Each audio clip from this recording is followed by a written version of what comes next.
All right, so today we're going to be talking about what's called a sample space, and then we're going to get into our finding probability and odds of events.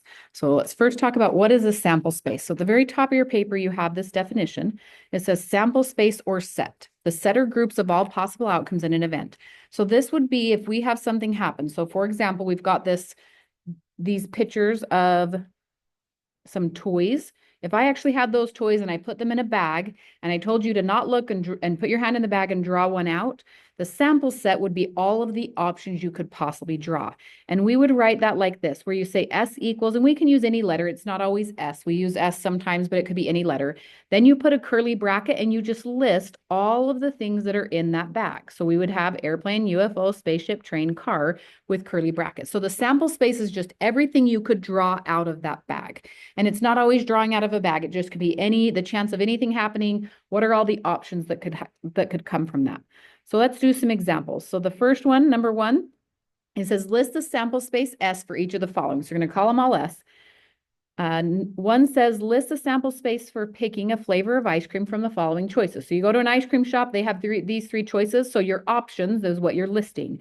So I'm going to say S equals, always start with a curly bracket, and then you just list your three options. So we're going to write chocolate, and then put a comma and vanilla, and then a comma and strawberry. It doesn't matter what order you write them in. When they're words, you can put them in any order. If they're numbers, I do want you to put them in order from smallest to biggest, but if it's just words like chocolate, vanilla, strawberry, it doesn't matter what order. And that's it. That's all you're doing on these first ones. So number two, list the sample space for picking a card from the given cards. So we're going to just say S equals, start with your curly bracket, and then we're just listing all of the cards. So we have an ace, and a 2, a 3, a 4, and a 5. So that's our sample space, ace, 2, 3, 4, 5.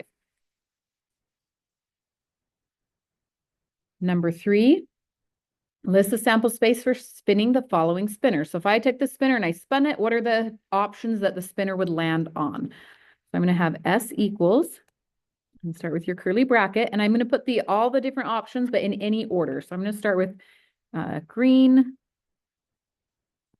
red, orange, purple, yellow, and that's it. So there's the end. Just make sure on all of these, you have the curly bracket at the beginning and end. You just list all of the options. All right, number 4. 4 says list the sample space for the result of flipping a quarter. So if I flip a quarter, it's going to either land on heads or it's going to land on tails. So my sample space would just be heads, comma, tails, with curly brackets at the beginning and end.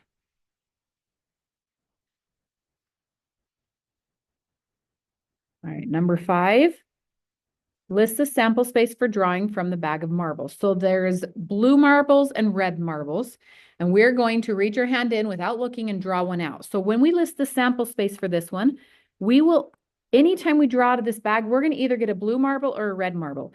It does not matter how many of each there are. All we care about is that they are blue or red. So if you have repeated things, so there's 2 blues and 4 reds, don't write blue twice. Don't write red 4 times. You just write one of each, 1 blue, 1 red. So if anything's repeated, we never write the repeated things.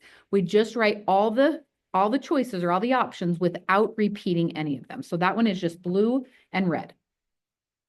All right, go ahead and turn to your next page. This one, we're going to talk about what's called the union of 2 sets. So the union of 2 sets, A and B, is the set that contains all elements of both A and B. This word is really important. So the word all will help us in just a second. The symbol for union looks like this. So it's kind of a U-shaped. It does not have like a tail, like when you draw a U, don't draw it like that. Make sure it just is kind of like a smiley face. The union means you want all of the numbers in both sets. So if I have 2 sets and I'm using the union of those 2 sets, I'm going to list everything in both. So you've got an example at the top of your paper. We have set A, we have set B, And the union, A union B is how we would write that, is taking all of the numbers from both sets and putting them in one big, huge set. So I took all of A and all of B and put them together in one set, just combining them all together. So let's do some examples. So number 6, we have A union B. Pay attention to this symbol. We're going to do another symbol that looks similar to it in just a minute. So if we have A union B, first thing I'm going to write is A union B equals, and start with my curly bracket. I'm going to list every number in both spinners. I want to make sure to put the numbers in order, so I'm going to cross them out as I do them so I don't miss any. So 1 is my first number. There's a 1 in both, so I just write it one time though. I have a 2 in both, so I'm going to write that. A 3, I'm just crossing any number out that matches. They don't have to match. I'm just writing all the numbers, so if they match, I just cross them to know I already got that number. 4, I have a 5. I also have a 6 and a 7 and an 8 and a 9 and a 10. So that is the list of every single number in both spinners. So I have all of the numbers in spinner A and spinner B written down in one big set, all combined together. All right, number 7 says find A union B. Before we do this, I want to make sure you understand. If it says list A only, so if the question asks me just for A, so we're ignoring the question for just a second. I'm going to go do like a little side note. If it asks me for A is everything in this circle A. So everything inside of here is part of A. So if it asked me for A, I would have a set 1, 2, 3, and 6. So that's A. If it asked me for B, I would do the same thing, but do the B circle. So all of this stuff, everything inside of here is in B. So if I'm listing just B, I'm going to have 2, 4, 6, 8, 10, and 12. You're going to have a problem on your assignment that's going to ask you, it's going to look similar to this, and it's going to say list all of the elements of A. That's what you're going to do is list A, then it's going to say list all of B, and you're going to list B. Then it's going to ask you for the intersection or it's going to ask you for the union of those sets. So now let's do what the question's actually asking. So A union B is what the question's asking us. We're going to write down everything in both sets. So I'm going to write down all of the numbers. Start with your curly bracket. So I'm going to have a 1, a 2, 3. So I'm kind of crossing them off as I go so I don't miss any.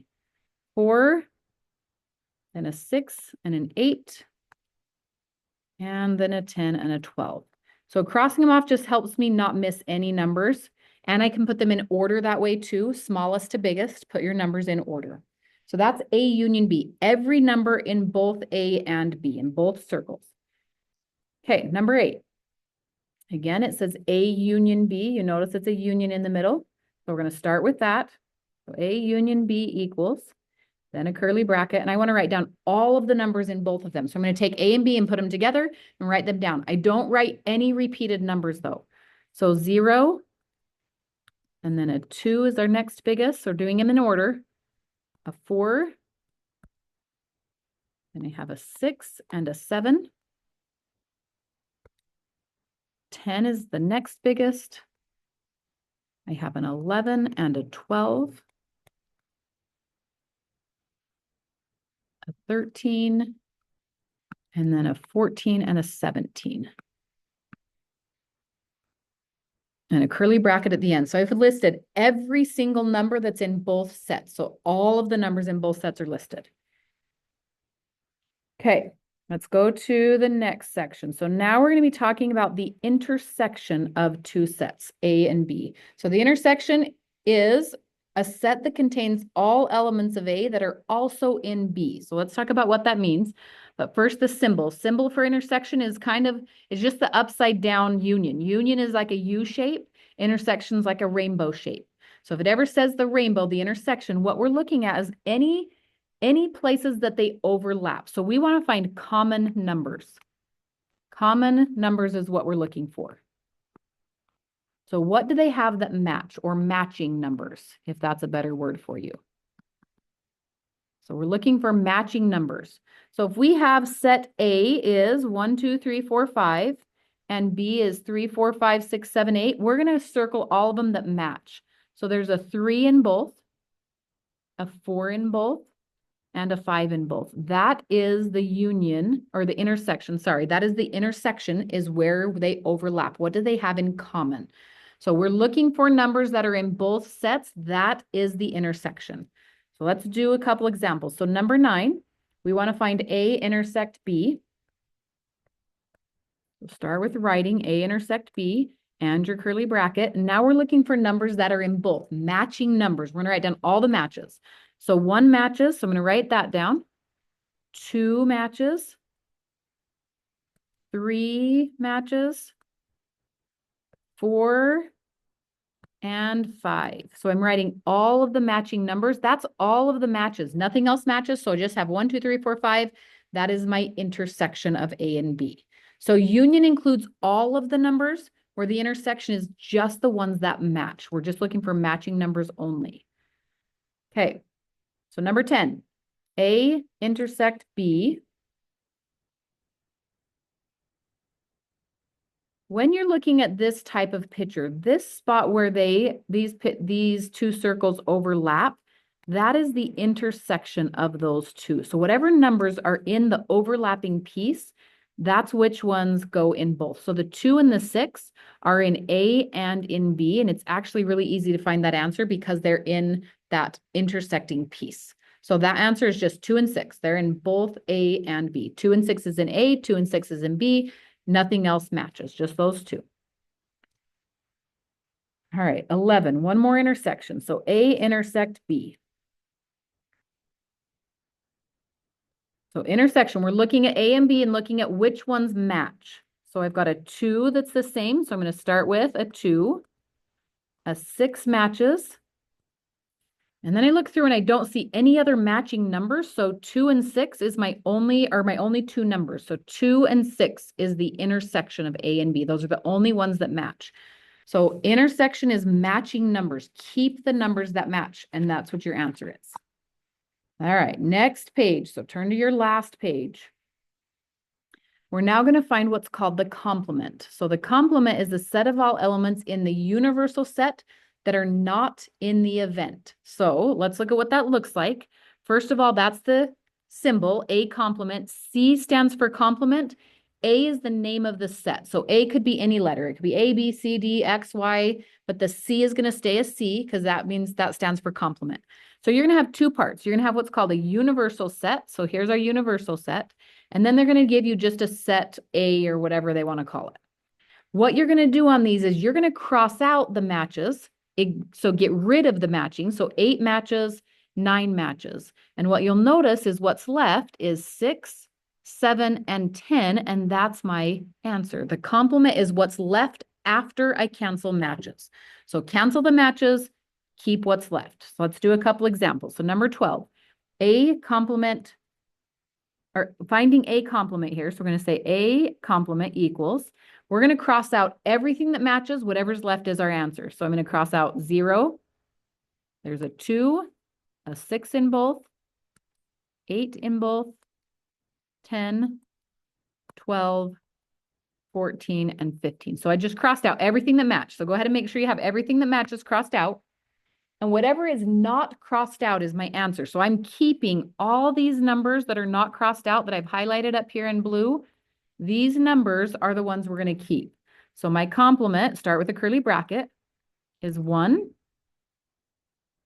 3, 4, 5, 7, 9, 11, and 13. Again, you want them in order, smallest to biggest, and make sure you are not missing any of them. As you cross them out, they're really close together on your paper. So really look through thoroughly and make sure you didn't miss any of them that are not crossed out. Let's do one more example like that. So number 13. So we have our A complement is what we're trying to find. We're going to cross out matches. So I'm going to cross out a 2, a 4, a 6, 8, and 10. So there's all my matches. Everything that's left is my answer. So these numbers I've got highlighted, that's what I'm going to write for my complement. So I have 1, 3, 5, 7, and 9. So there's my complement. So that's how you find a complement. All right, 2 more parts. So the next part is what's called a subset. So a subset of set A contains a portion of the set. So let me give you an example for in real life. If we have a set of all the students in the school, so everybody at Valley, all the students in Valley is my set. This class would be a subset of all of the students in the school. So this class is a smaller set within the big set. So any piece of the big set is called a subset. So here's an example. I have set A and we've got the numbers 1 through 10. So an example of a subset would be 4, 5, and 6 because 4, 5, and 6 are in that bigger group. You can make a lot of subsets. I could even say, if I said C, a subset is 1, 4, and 7. That is a subset of this set above because those 3 numbers are in it. So it's just a smaller group that comes from the bigger group. So let's look at some examples. So given the sample set A, 1, 2, 3, and then these dots means it just keeps going. So this is really like 1, 2, 3, 4, 5, 6, 7, 8, 9, 10, all the way till you get to 20. It would keep going.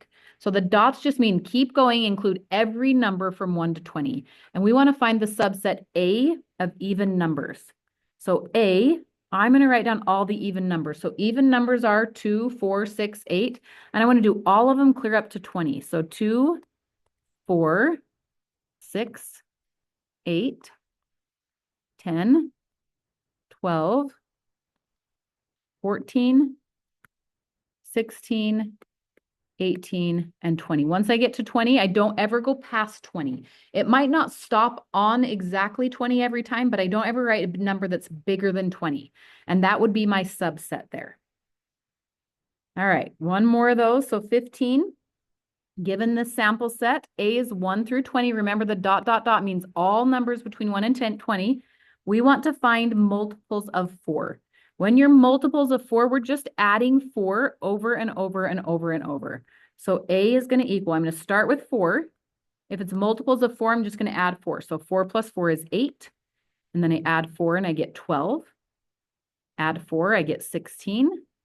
Add 4 and I get 20, but I don't go over 20, so that's the end. So put a curly bracket.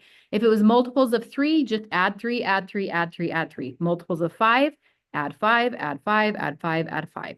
So whatever the multiples are, you're just adding that number over and over until you get all of your list.